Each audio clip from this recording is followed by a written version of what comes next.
Hello，各位朋友，大家好，我係發仔。今日係5月24日，亦都係農曆丙午年嘅4月初8，一年一度嘅佛誕。相信大家都趁住假期休息緊，或者已經入咗長洲，感受節日氣氛。今日發仔就同大家講下故仔，分開3部分，同大家一齊解密佛誕同埋長洲太平清醮嘅傳統習俗。第一部分，佛誕嘅起源。佛誕又叫做浴佛節，顧名思義就係紀念佛教創始人釋迦牟尼佛誕生嘅日子。相傳喺2000幾年前，悉達多太子，即係後嚟嘅釋迦牟尼，喺古印度藍毗尼園出世。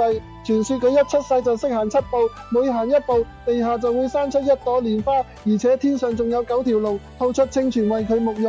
所以後人為咗紀念呢一日，每年農曆4月初8嘅佛誕，都會去寺廟用香湯沐浴佛像，寓意洗滌心靈上嘅污垢，祈求平安同埋清淨。第二部分，太平清醮飄色巡遊起源。講起佛誕，香港人一定會諗起長洲嘅太平清醮。相傳喺清朝晚期，長洲發生咗一場好嚴重嘅瘟疫，死咗好多人。當時嘅島民為咗驅除瘟疫，就請咗高僧設壇拜神，仲抬住北帝神像喺街上面遊行。結果瘟疫真係神奇地消失咗。為咗酬謝神恩，長洲居民每年都會舉辦太平清醮，而當中最矚目嘅飄色巡遊，其實係由古代嘅扮神扮鬼驅邪習俗演變過嚟。而家會由小朋友企喺隱蔽嘅鐵支架上面，打扮成各種神明或者時事人物喺街上巡遊。由下望上去就好似喺半空漂浮緊咁，非常有特色。第3部分，搶包山起源。太平清醮嘅壓軸戲當然就係半夜舉行嘅搶包山啦。傳統上，島民會用麵粉做嘅平安包搭起3座巨大嘅包山嚟祭祀神明。祭祀完畢之後，村民就會爭相爬上包山搶包。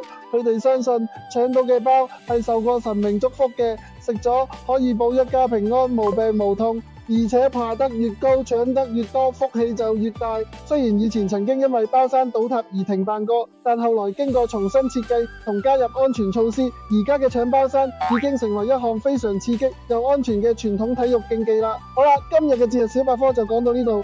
如果大家覺得發仔今日講呢個故仔好聽，學到嘢，麻煩大家一定要幫手訂閱、點讚同埋分享呢條片俾更多朋友，等大家一齊認識我哋嘅傳統文化。我係發仔，大家記得食個平安，包保平安。我哋下條片見，拜拜。